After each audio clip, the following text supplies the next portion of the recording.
You know, my husband calls me Superstar. What? But, yeah, he does. That's just his little pet name for me. But we have a real superstar in the studio today, and I love it. Now, you're a Houston woman, but you're a nationwide woman, and you are known as Superstar. Yes, I am known as DJ Supastar. Dana, we have the same name. And I'm a DJ. I'm just not a real superstar like you are.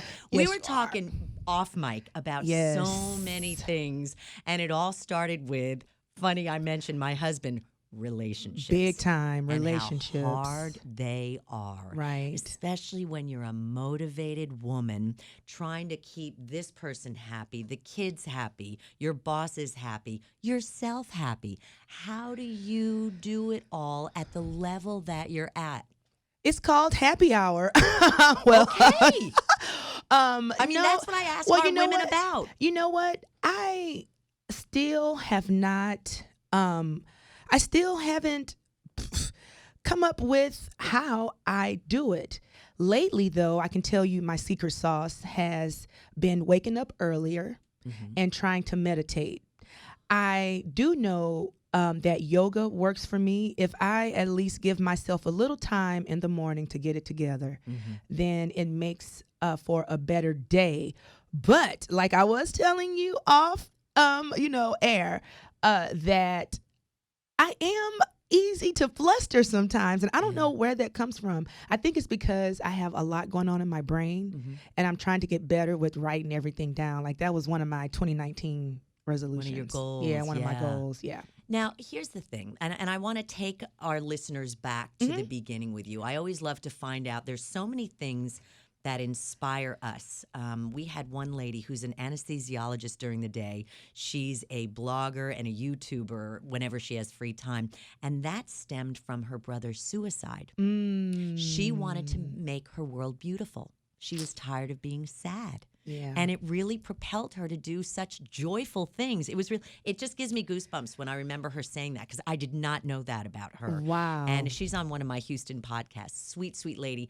What got you to where you are today? Because there's a lot of ladies and young girls that need to know. You know what? Your secret sauce. Yeah, my secret sauce. To be honest with you, that's funny that you mentioned that story. And I believe everybody has a story. What drove me was a lot of no's. And before the no was, I was married just for a year. And right after we celebrated our 1-year anniversary, he passed away real suddenly. Now, at the time, I had just started DJing.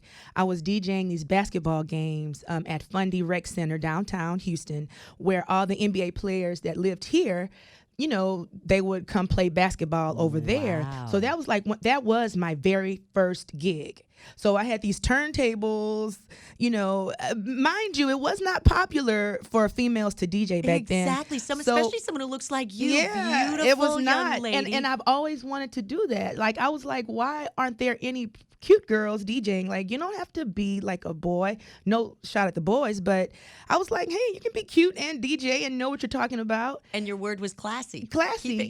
Keep it classy. So anyway, I would do these basketball games, and one particular night, my husband didn't show. And I was like, well, where is he? The typical female, like, want to go off. Sure. And I got home, and he was just, like, kind of, like, in pain. Well, needless to say, he didn't come out the hospital the next day. And so sorry. I'm able to talk about this, which the anniversary was August the 27th, a couple of days. And it kind of hit me hard this time, and I'll go back to that. But at that time, I had just started DJing, and I had to stop because of that, and I got into a real dark place. Yeah. Well, right before he passed away, these St. John's downtown was looking for another way to reach the youth. So they thought it would be cool to have a DJ, and I accepted. And then my husband passed away. So I had to wait to start DJing at church 2 months after. Wow. Well, I accepted that right before he passed. Pastor Rudy, they let me have the funeral there at church. We had just joined. I mean, who does that nowadays? And it's almost like it was meant to be. It was it was meant to be. It was meant to be. So I ended up that, 2 months off, real dark place, blah, blah, blah, because everything stopped. So my pain drove me to where I am. That trauma and that pain drove me to DJ Supastar. So every Sunday, I would go to church. I would DJ for the kids, and the kids was the one, they kept me going. Yes. And that was my grieving process, because I had to go to church every Sunday, and then that's what propelled me over the top. And during that process, I made myself go through the pain. And I was just looking at my journal like a couple of days ago. Mm-hmm. Like I would doodle and write, go towards the pain. It was kind of a weird thing for me to do that, but it was like I had to do that because everything stopped so suddenly, and I didn't know what to do, because here I am. I have a 2-year-old baby. I'm working at AT&T, corporate America, just starting to play around with my hobby, and that pain caused my hobby to be DJ Supastar, and through that, nobody wanted to teach me how to DJ because it wasn't popular for women. For women, yeah. And a lot of DJs in the city was like, no, you're not serious. So in my head, I was like, okay, well, when I get to a point in my career, I am going to teach young girls how to DJ in a safe place, because nobody wanted to teach me how to DJ. So I was like, okay, those little things and those no's and people telling me that along with that pain made me who I am. So I think that is what drives me. That is an unbelievable story. Yeah. If you were told before all of this happened, okay, DJ Supastar, Yeah. you want to be a DJ Superstar? These are the steps you're going to have to go through in order to get to where you are today. None of us would take on the challenge. No, right? Isn't that crazy? Amazing how, Yeah. but the key is you didn't stop. Right. You knew you were in a dark place, Mm-hmm. and yet you had kind of laid the foundation to help yourself get out of it by helping kids at church. If that's Right. not the best way to Yeah. bring some joy into the darkness. Yes. And those, to this day, like if I see them, I have formed so many relationships. I've seen so many kids, and I had to stop after 11 years. Wow. So 11 years, my daughter's 15. Yeah, so 11 years, I woke up every Sunday morning. I can count on my hands how many Sundays I missed, but every Sunday morning I would go and do that for the kids. And that brought me like joy. Even I was tired, I would be like, oh, I got, and then kids would come up, they would do something. So that got me. Yeah. I tell the kids, even if you don't want to do it, yet it's the right thing to do it. Because there will be that one person or that one instance that will just bring you such unbelievable joy. You'll be like, I'm so glad I did that. Yeah, you right? have to. And that's how you get yourself to persevere. Right. That is exactly right. And so I'm sorry, but during that time, different doors just started opening, like weird doors. And I remember DJing for Solange's Jules' little boy, 3-year-old. Well, when he turned 3. Yeah. And I thought that was the biggest thing in my career. I was like, oh my God. That's pretty huge. Yeah, I was like, ah. And so, it was at the church. And they blocked everything off. That was like a huge thing for me. Yeah. Kelly Rowland actually went to high school with me. So when I saw her, I was like, oh, this was so cool. She couldn't remember. They dropped out of school, to pursue their career. Yeah, they had to. But I thought at that time, I was like, oh, wow, I've made it. And I had just started. Unbelievable. But I was so excited. And then those kind of things, everything just started like propelling. And I DJ'd at Saks. I would DJ at Mac. And my mentor, the only guy that decided to train me, was like, the way that you make it is to do any gig, paid or non-paid. And most of my gigs have been from the non-paid gigs. All right. This is where the millennials need to learn. Yeah. Because it's not all about the money. No. I do these galas for wonderful nonprofits. I never ask for money. It's twofold. I love to help them, and I'm learning. Right. Every time you do it, you're learning. Right. And and it makes it less stressful because there's no transaction. It's just you're giving and they're giving. Right. And it makes it really magical. Right. Right. So, and that's what I do try to tell the younger DJs, even the students at my DJ school. I try to tell them, like, listen, most of the people and most of your jobs are going to come from people. Like, number one, it's going to come from word of mouth. That is still the number one form of communication to me, is word of mouth, because the impression that you leave on people is going to last forever. Absolutely. So regardless if you don't like this person, you're going to have to smile. You never know. Just go home and eat some mini chocolates. Little candy bars, those little fun candy bars. little fun bars. But you just find your happy place, whatever it is. That's it. Yeah. So, but yeah. And then after that, just things and doors started opening. Now, I would say the different levels in my career I remember that are like climaxes, I guess. One was when I made this DJ reality show, and I was still working in corporate America right here. And because during that time, like after my husband passed away, I, was DJing at church. I had to find a job, another job that would just be easier, Yeah. And then, struggles here, there, yada, yada. But I was at work one day and I knew that this TV show was coming to Houston, and I did not want to do it because I was just flat out scared, really scared. And just 2 days before that, I was at home practicing. I practiced my mix and just practicing or whatever. And my friend called while I was at work. She said, "Hey, Zelma, are you going to the tryouts for Master of the Mix?" And I was like, "Oh, I didn't even know they were here." And then I was like, "Okay." And she said, "Well, hey, they're here. One of my friends is the producer if you want to go." And I was like, "No, I just don't know." And I just said, "You know what, Karma? I'm scared." And she was like, "Well, let's just pray. And if you feel a certain way after that, then don't do it." And I was sitting at work and I was over my team, so I could leave anytime. So we prayed over the phone. Well, she prayed over the phone, and I just sat there. I kept working. And I swear, I kept hearing this little voice. This was like the first time I've ever heard the voice was like, "You'll be stupid if you don't go. You better go. You'll be stupid." It was like you saw the the little red devil and the little angel. It was one of those things and I was like, "Okay, well, I guess I'll go." I got there. I was so nervous. I was the only female. And so let me pause right there. So in Houston, and I wear a lot of first titles because I was DJing when it wasn't cool for females. So you think about that. As years progressed, I have built this kind of shell, almost like a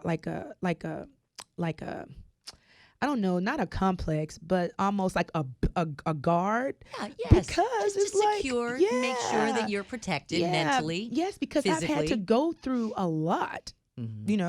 I'll talk about that. But anyway, I followed that voice, got up there, tried out. And the first round, I'll never forget, a DJ here was like, "Oh, of course you're going to make it because you have all the attributes." Yeah, you're the only girl and the you're only beautiful. girl and all that.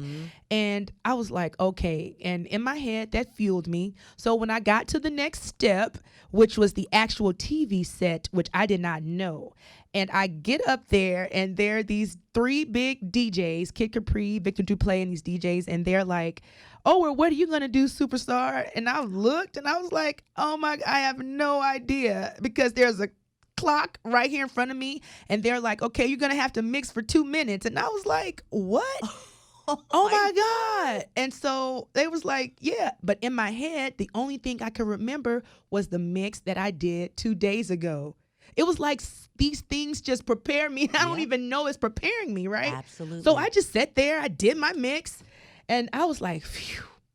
And right after I didn't care about what anybody else thought. I was just happy that I did it. You did it. And at that moment, the judges stood up and gave me a standing ovation, and I probably fainted. That was the second time I had ever felt like I was like in another realm. Yeah. The first time was when my husband passed, and the second time was this, because I was like, what? And it was because I followed that voice. You'd be stupid not to do Yeah, it. Isn't yeah. that incredible how you were prepared? Yeah. So from that point, what has that brought to you? I mean, you now realize, okay, this is my gift. This is my purpose. So what do you do with it? Exactly. Right now, I am at a point. I'm kind of stuck right now. I know people are probably like, "Well, how are you stuck and you're doing all these things?" I feel like right now, today, I have been grateful and blessed to accomplish what I have dreamt in my head, to where I'm like, "What is next to challenge me?" Right. I'm like, "Is it, TV?" I love radio and I love DJing on the radio. I'm like, I love the production part. It's like, what do I do? I also have a marketing degree too. I didn't even say that. That's just genius. So I'm like, what do I do? So I'm just like, kind of like this free. Just kind of waiting. Don't you wait? You can wake up in the morning, seriously, and just go, whatever it is that you've got planned for me, I'm ready.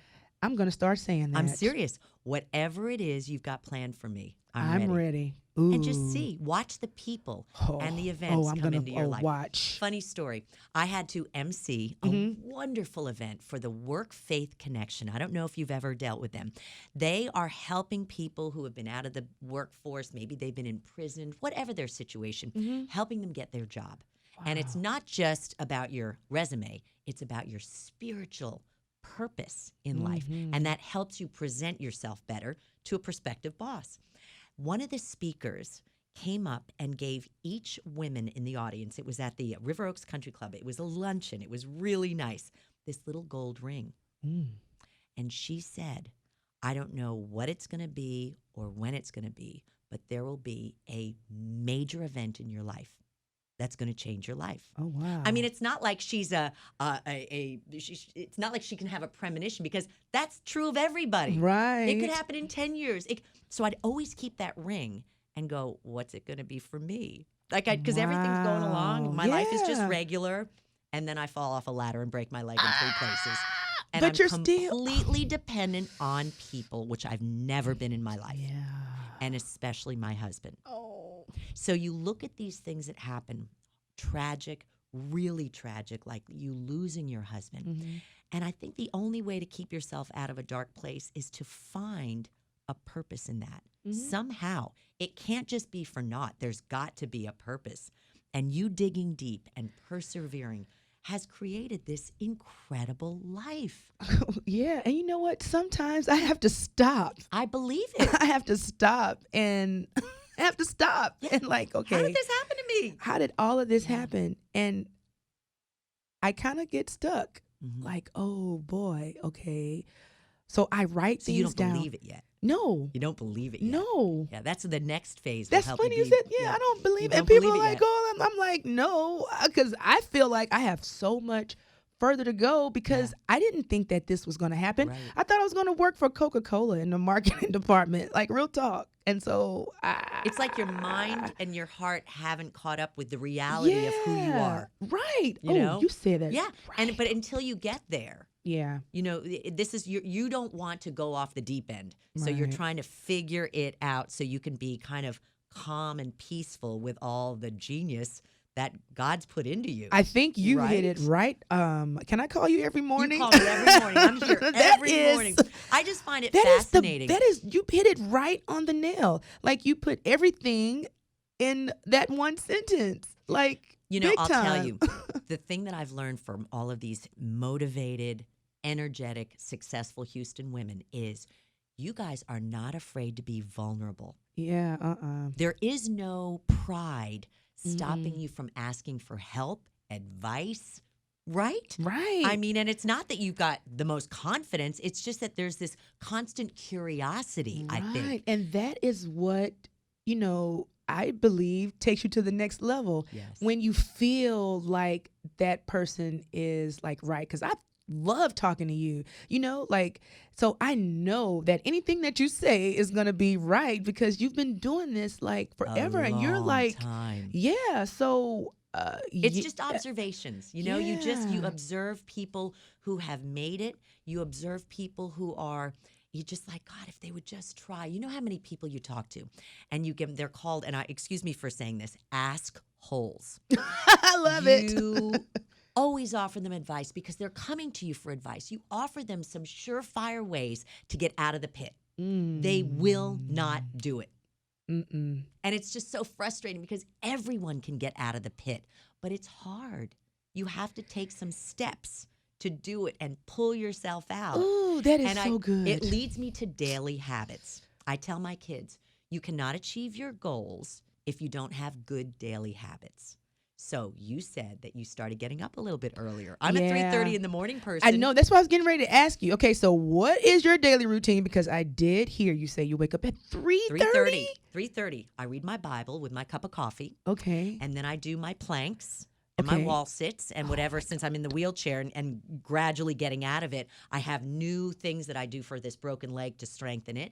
I watch my news, get my little stories, and then get ready and go to work. So I've already been up for at least 30 minutes reading the Bible, and it calms me down. Calms you down. That's what works for me.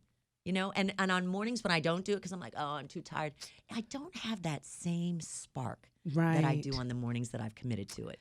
You know what? Oh my gosh. Okay, so I'm definitely going back to that. Like this morning, well, I didn't. This week has been weird because last week I went to the Bahamas, so my body was tired. You got to get over that. Yeah, my now. body. You gotta let it out of your so system. it's out now. So this morning I woke up at 5:30. I set the coffee pot. I take care of my parents too. I'm the only child. Aww. So I'm back at home, and so my mom.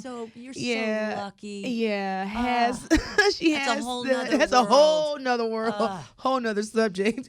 But we have the coffee pot that perks. It's the old school. And I woke up at 5:30, did that, and what makes me, I know this is so weird, I drink water, cold water in the morning. You're supposed to. Actually, warm water with lemon is ideal. Now, my friend drinks warm water. That's what I do. I down it. How do you down warm water? With lemon. I can't do it regular. I have to have lemon in it. But they say it really helps. That's supposed to be the going. Yeah. But the warm water? Yeah. Yeah, it's just more room temperature, not ice cold, room temperature. And since I love my coffee, I say, okay, then I'll drink the water before and my coffee. I do that too. Yeah. So I did that. I say my prayers, and then I start doing my music. And then I watch the Today Show. It's like I watch the Today. Here. Yeah, I love the Today Show. I think as a kid, I used to watch Jane Pauley. I know. I wanted to be Jane Pauley. I wanted to be Jane Pauley. I could see that. Isn't that so funny? Man, and then that's so crazy. And then I'll flip to 13. And then it's like, okay, then I gotta go. They're great. I do. And then, now I have to take my daughter to school. And that's a whole nother thing. That's a busy morning, That's a busy morning. So my kids are grown, and so I have this. But even when they were home, I still did it. I still read that Bible. I think I'm on the 7th reading. Maybe I I'll just get read back it into every that. year and each year as you grow in wisdom, things that you never noticed before just jump out at you. And you're like, I can't believe I never noticed that. And then you research it a little bit. It's just you have to find. I think your mornings are such. Your time. It's your time. It's not your spouse's time, your boss's time, your kid's time. It's your time. You can either give it away or you can own it. Oh, you can own it. I love that. And you know what? The more women that I have talked to that have been in this media, in the entertainment industry, they do that.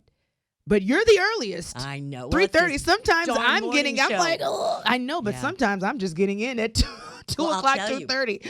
So it's funny you say that. My husband is more of a relaxed person. You'd have to be with a type A personality. You need a more relaxed person. Yeah. I said, Bob, if you would just get up with me the same time for a week. We've been married a long time. Just a week, just so you can feel my pain in the afternoons when I say I don't want to go out to dinner. So what does God do? I break my leg in 3 places. Bob has to get up and drive me to work every single day. And you know what he said? I actually like getting up early. I get so much done. He's out riding his bike. Wow. Yeah. So it's a discipline. I think we have it easier because we have a boss waiting for us to show up at work. Yeah. It's hard to do it when you don't really have a reason. Yeah. But it's something to at least try. I'm going to try that now. Just try I don't know about 3:30. 5 o'clock is 5 o'clock's a good time. But waking up and reading the Bible. And then I have this app called Headspace. Have you ever heard of that? Oh. Oh, my gosh. It is the best meditation app. They even have something for when you're driving because I have to work on my road rage. Right. But I set my alarm, like it like alarms me at 7:00 that says it's time for Headspace. I'll show you. What will it do to me? And well, you have different options. It'll say like focus, and it'll give you can have 15 minutes of meditation, 30 minutes, 45 minutes. Is it talking to you? They have some that talks. They have some where it's just like real calming music. They have some that'll tell you to breathe and but I have to have those. I also get my chakras cleared. I go to 2 therapists. Wait, you get your what cleared? Chakras. What's the chakra? Oh my God, I haven't had my chakras cleared. Okay. Was that the juju? What is I that? don't think it's the juju. I don't think so. But okay, so your body is energy. Your body's energy. Correct. I've got too much of it. No, you don't. You have okay. the right energy. Okay. The right energy. So like your body is like divided in these different I guess layers of energy. I'll show you like it's whatever. So this is your crown. So your connection to God. She's saying the top of her head. Yeah. And you have the third eye, which is your third eye, like seeing and knowing all, right? I even have one on my necklace. One of them broke. See that little eye? Yeah. That little eye. Yeah. And then this is your chest area, which is like your voice, your thoracic, your throat, your voice. Like you, sometimes we as women are not, well, we don't want our voices to be heard, or it's kind of hard for our voices to be heard. So sometimes it's weak or whatever. I'm going down. This is your gut, of course. Right. And then from your waist on down is your root chakra, meaning, your connection to the earth, like being grounded. So I do go to this therapist, and I've been going to her over a year, 2 years, 3 years. Here in Houston? Yeah, here in Houston. When Debbie was here, Debbie Dev. And shout out to Rabia. She's great. So I sit on the couch, I have my session, and right after the session, we go into this meditation. She doesn't touch you. It's nothing. It's just deep meditation, and she puts her hands close to your body, and you could feel it too yourself if you're in deep thought, and you could feel where you are weak at this time in your life, like if it's warm or not. Then we'll do that. We lay there for like a couple of minutes, and we'll meditate. I'm just meditating, and we'll come out of this deep meditation. We'll go back to the couch, and she'll explain what she felt and what you need to work on. Sometimes for me, it's been, Zelma, you are not grounded enough. You need to get back into being grounded. And so she'll give you different exercises. So for me, she recommends that, at that time, that I might go walking in the park, in nature. Right. So that you can be grounded. And when you're walking, to imagine your feet all the way down. Think about how far your feet could go, like down, like Mother Earth. Like just think about it. Into the dirt. And I remember doing that for like 2 weeks, and I just, walking every morning, 2 weeks, and I got grounded. One time I went, and she was like, "Your gut is pretty weak. Like follow your first mind, follow your gut. Like you have to follow your gut." And so this time it's love. I don't have any more love to give. Whoa. So wait a minute. Yes, what she you're said. Weak in the area of love? Yeah, so your Isn't that right funny? hand. And you're just I out just there told in the hallway yeah. saying, I'm struggling in relationships. I'm struggling. I am. No lies. Real talk. And so your right hand is this is your hand to give love. Your left hand, you're receiving. So when I was in deep meditation, like 2 weeks ago, she was like, "Oh, I've never felt this with you." And she was like, "Oh, you're at that point of," I'm trying to figure out now, like you said, what is that next level? And being a creative person, if you are not focused or just like, I have to be in a certain space to have that creativity come back. Right. And sometimes I have to cut off things. Hey, you're in relationships. You're in a writer's block. Yeah. But that's the best place to be. Like, don't put yourself down. Yeah. Because that's where the growth's going to happen. That's where you have to get excited to see what's next. Okay. When you're at that, look, you've been around long enough to know that at some of your most depressing, dark points, you learned so much that you look back and you go, whoa. Yeah. I'm not saying you want to be there again. I'm just saying they were probably some of the most powerful times in your life. They were. Of growth. Remember, when we're sitting around contented and happy, you're not doing anything. You're just contented and happy. Why change it? It's when the unknown strikes that you go, whoa. Yeah. So that's pretty amazing. Yeah. That is amazing. I'd be afraid what she would find with me because no, don't tell me. You said that you sometimes have a weak voice. Oh my gosh. My voice is obnoxiously not weak. No, Dana. But I could probably be a little bit more vulnerable. I think I kind of am I'm a middle child, so I've learned from the older and learned from the younger how to just keep it all in. And I can just put that happy face on and do what I got to do. Wow, that is so interesting. And you know what I found out, like in my therapy session, is that, and I want to ask you this too, like your definition of love, like I have found out that I have a high tolerance of putting up with a lot of stuff and have, correlated that with love, and that's not love. I know. I'm that way too. But you put your foot down. Yeah. And you say enough. And you do it in love, and you be willing to let that person go. Willing. If they can't. Oh, yeah. See, it's a tough that's a one. strong word. It's a tough one. It's a tough one. And sometimes things happen in relationships. Like I said, but for the grace of God, I've been married over 30 years.